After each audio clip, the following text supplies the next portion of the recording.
about when you were working in shrimp boats with Colin Newton. Yeah, I did that in Florida. We used commercial fishing. We used to fish for shrimp out of Port Canaveral, and great money, you know. I was a little too old for it because it was just beating my body up because it's tough work. Right. And Colin Newton was my captain when I decided to be a commercial fisherman. At like, how old am I now? 58? Probably about 50. I decided to be a commercial fisherman. All right. Me and Colin Newton were in the joint together. We run the work farm in Florida. I mean, that picking okra and shit. You know. So we were getting out at the same time. Now this is not that long ago that you were on that work farm. It was less than 10 years ago. Yeah, it was like 8 years ago. Yeah. And Colin asked me, he said, well, you know, Mike, you ever been fishing? I said, well, yeah. I said, you know, but you know, he said, nah, commercial fishing. So I said, no, I never did nothing like that. He said, okay, when we got out, he said, because his girlfriend and my girlfriend were friends. All right, Vicky, the notorious Victoria, and they were picking us up.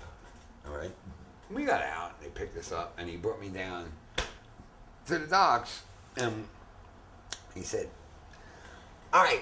Now this guy fished like the North Atlantic in the freezer boats. I mean, he was a fucking hardcore motherfucker.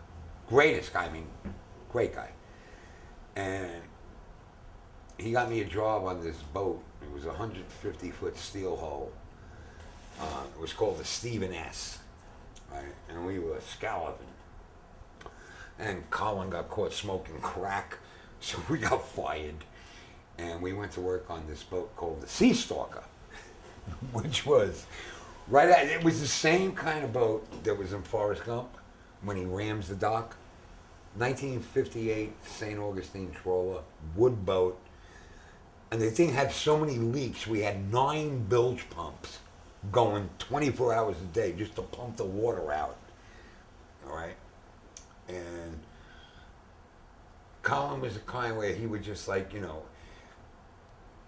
you'd sleep like maybe 4 hours a day, if that, you know, and he'd come to wake you up and he'd just like kick your fucking bunk. And then there's no showers, there's no bathrooms.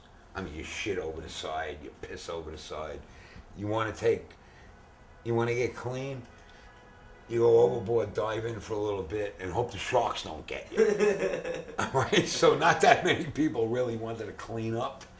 So basically, you just smelled like fish scum. All right?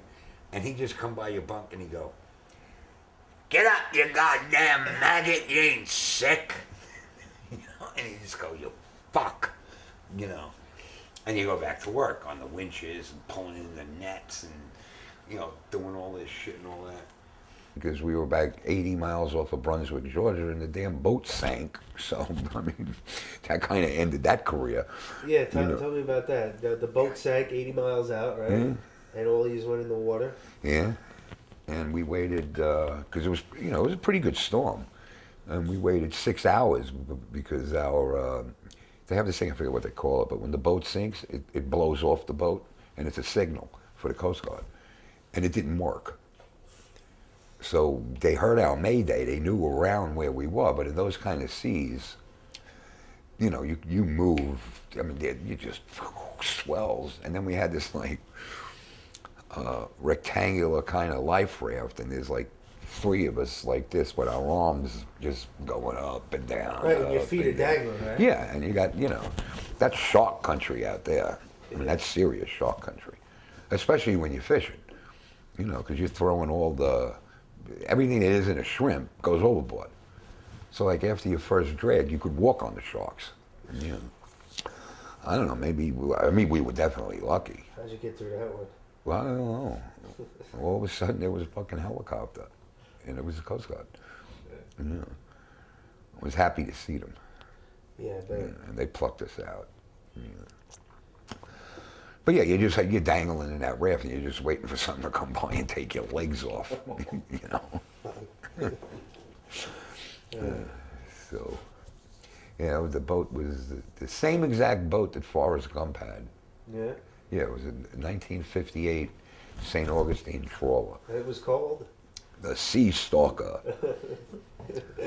Right. Man, you know, it was just so old.